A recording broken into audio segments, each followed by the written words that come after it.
Hey, I'm Max and you're watching The Roof Lab. This is a video series where we break down the questions homeowners don't even realize they should be asking roofers. Today is episode 3, and we brought in roofing expert Jason Taylor with over 15 years of experience in the roofing industry.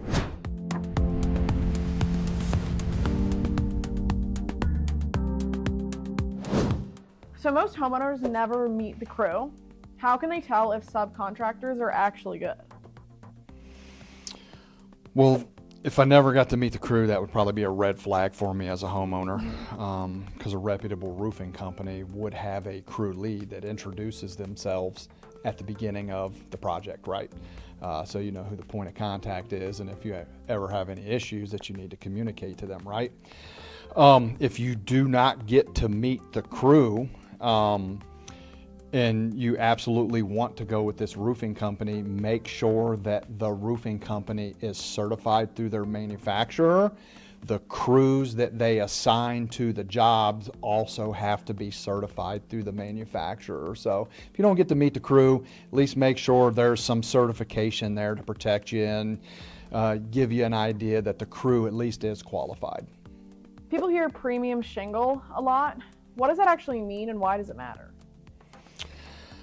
It can mean a lot of things. There are a lot of premium products that it's just the brand name, so you're just paying for the brand name. But regarding a premium shingle, it's typically like your designer styles, so it's not one that really has any more warranty. It might have more asphalt content and be a little thicker, but it's more like your designer style shingles that don't look like your standard dimensional or 3-tab asphalt shingles. So it's not necessarily better performance, it's just more of an aesthetic thing. But they're on the opposite end of that spectrum from a premium shingle. There are a lot lesser quality shingles out there. So when a shingle goes through the quality check from the manufacturer, anything that doesn't meet their standards of quality will get sold off to these wholesale houses where they get to sell what are called the manufacturer's seconds. So didn't meet the strict requirements, they get sold without the warranty. So if it's a premium shingle, it could still be a premium shingle that is premium from a brand perspective, right? But it didn't meet the quality process, and it's now being sold as a second. So I would say the sourcing of where you're getting the shingles is as important, if not more important, than what the shingle's labeled as. You can dig down into it, yeah. Is there an in the middle where you can have one that looks nice but also has the quality but isn't crazy expensive? How do you find? Great clarification. When I say looks nicer, I don't mean like that the standard asphalt dimensional shingle doesn't look nice. I meant just the design, right? So everybody and their neighbor has the standard dimensional shingle. So it's the luxury line or the premium line is more tailored for that designer house where you want your shingle to maybe mimic wood shake, or you want it to mimic slate or something like that. So it'd be more from a designer perspective than necessarily just look good. At various levels, they can still look good, but just have a general or a standard design. Does that make more sense? So is it the homeowner that is making the decision on the kind of shingle, or is it typically the roofing company? Usually a really good roofing company will be certified with one specific manufacturer. They get really detailed and focused and honed in on how that manufacturer wants that roofing company or crew to install their shingle so that they can qualify for the warranties that are in addition to that standard package warranty, right? When you see a roofing company that says, hey, we install any shingle you want, right? Or, hey, we install these 3 shingles here.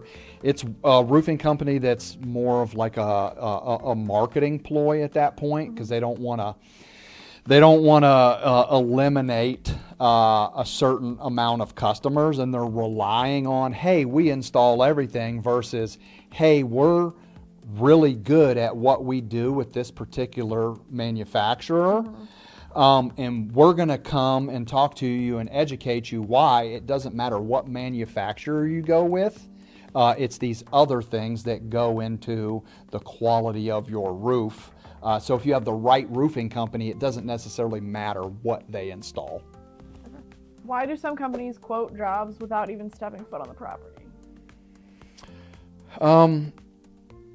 Can be several reasons. One of the things that we've noticed in the industry over the last 10 years is the use of like satellite imagery to get an approximation of how big a home is.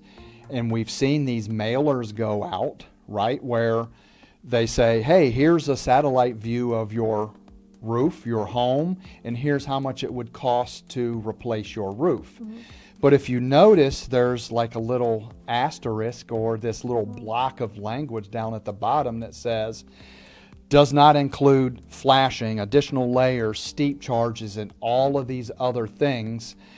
They're just hoping that you're looking at that really cheap price that you either got over the phone or got in the mailer to get them out to your house, sign the contract for that, and then they're going to hit you with all of these back-end fees. So the low price over the phone or through a mailer or whatever is just to be able to get a homeowner under contract, and then they hit them with all of these contingencies that weren't in the contract. Kind of like a bait and switch kind of thing. So how is a homeowner supposed to find a company that isn't going to do that to them? Well, first thing is maybe you ask if they'll give a quote over the phone, right? If they give you the quote over the phone, then you'll know that they're potentially one of those companies that are going to try to attract you with this low price just to get you under contract. Or they might handle it differently. We're like, hey, we can give you an idea of what a ballpark would be, but we just want to make sure that you're aware that there's all of these other things, all of these other factors that go into doing your roof the right way, and this would add cost to the project. And for us to know those things, we would have to come out and take a look and have a conversation with you. What should homeowners expect from the people actually working on their roof? Well, the obvious answer is a quality installation, right? You'd expect them to be skilled and qualified at what they do. But we operate on a reputable roofing company should operate on what that company does when no one's looking, right? So a homeowner should expect a crew that's working on their roof. If they uncover something that's not in the scope, hey, let the homeowner know that we just encountered something that wasn't in your original contract scope. Here's what the additional charges are, right? Or, hey, we're doing this and we noticed that this is an issue, right? You might want to address that.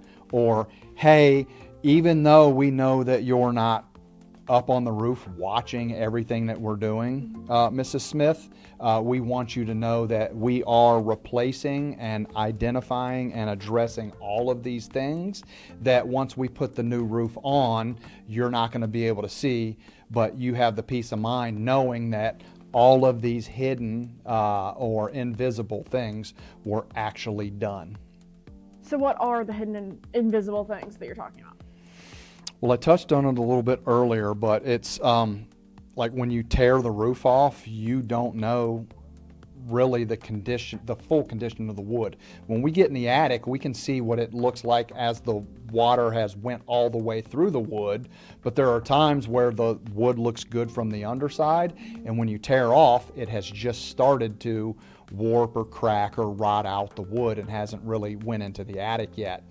Also, the flashing, Once the roof's on, you don't know if the flashing was replaced or not because the roof gets installed on top of it. So hidden things are flashing getting reused, rusty or damaged, ice and water shield, specific underlayments that get installed before the shingles go down, and then just covering up bad wood. How would you feel as a homeowner if you spent 20 grand replacing your roof and a roofing crew installed that roof over bad wood? Be pretty frustrating, right? Yeah. So what are the things that a homeowner should look for when they're searching for a roofing company? Kind of ties this whole discussion together. Obviously, you want to ask the questions that pertain to what you're looking for from a roof and solving your problem, but then all of these questions that most homeowners don't know to ask, and you want to do your research, right? You want to ask the roofing company these questions before they even come out, because you don't really want to waste your time with a roofing company that isn't doing their due diligence, and you want to find that out kind of before you get too far into the process. So that wraps up our final episode of our Questions Homeowners Don't Know They Should Be Asking Roofers series here on the Roof Lab. Make sure to go and watch the rest of the videos here in this series for more educational insider content about the roofing industry. And as always, post your questions down in the comments below, and be sure to like this video and subscribe. And if you found this helpful, share it with someone facing a roofing decision, because the right questions change everything. And thanks for watching. We've got new videos coming out every week, so stay tuned.